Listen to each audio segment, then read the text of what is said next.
Okay, we're recording now. Good afternoon. We're looking here today at a Robin Subaru diesel pump on the Kuranda Myola 5.1 appliance. It doesn't have its own fuel tank. It's fueled from the main tank of the vehicle. If you get down to quarter of a tank approximately in the main tank, a warning buzzer will sound, which tells you basically that it's time to stop firefighting operations and go and get some more fuel into the vehicle. Now, this switch here operates the electric fuel pump, which brings fuel up from the main tank. This is your start button, that's your throttle. Now, being a very basic diesel, there's no fuel cut-off solenoid, so in order to shut it off, there's no switch, it's just a matter of closing the throttle. We'll get on to running it in a minute. We'll look at all the water in and out. What you've got here is the pump itself. This is the motor, that's the pump itself. This centre section, that's always the intake of the pump. Water gets drawn in, there's an impeller that spins around, the water's forced to the outside of the pump, and the outside fittings are always the pressure fittings. So water comes in here, water leaves through here. Now you can see here on the inlet, there's a valve, and the valve selects whether you're taking water from the tank, which is where it's pointing now, or from here, which is your camlock fitting. So that's if you're going to be drafting from a river or creek or swimming pool or whatever, you would run a hose into your water supply, and that's where you draw from. 99% of the time, of course, we're running from the tank. So that's your intake. Your outlet of the tank goes through here.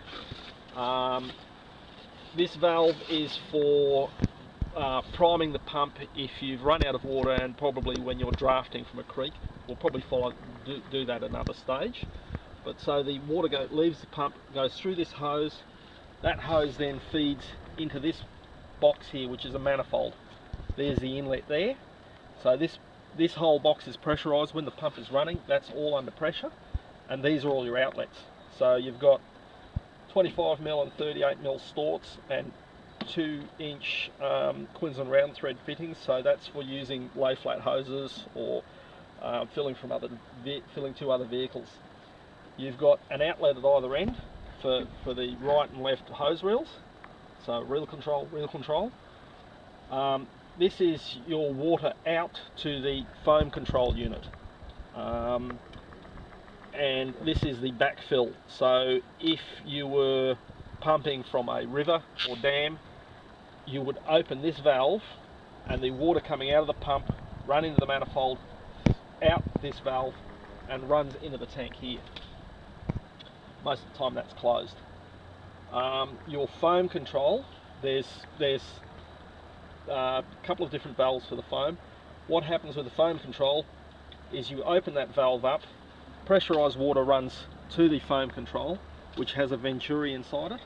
The venturi draws foam from the foam reservoir, which is remote, mixes it with the high pressure water, and then it's introduced back into the pump through the foam intake control, which I've just...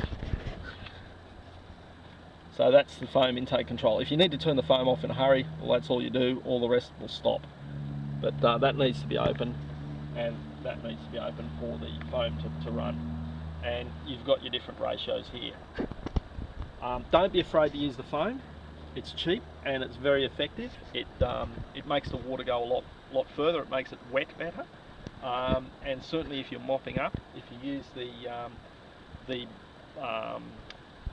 foam making nozzle, it's a very effective way of putting out smouldering logs. It actually makes a blanket of foam which cools the fire and smothers it really effectively. So we're going to start the pump now. Very noisy. You'll need to be wearing your earplugs, because this is probably the noisiest pump I've ever operated.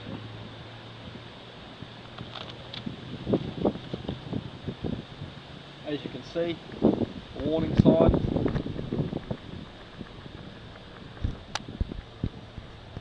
So we're going to turn the pump power on. So that's turn the fuel on that brings it up from the main tank. We'll pull the throttle out. It won't start without the throttle out. Now the throttle has a lock on it. If you push the centre of the button, you can then pull it out. You can push it in without pulling it, without pushing the button, but if you try to pull it without pushing the button, it won't move. Now you can actually control it. You can reduce by winding it in, increase by winding it out, but if you want it out in a hurry, push the button and pull the knob. So the fuel pump's on, we've got the throttle wide open, we're going to start it, it's going to be very noisy.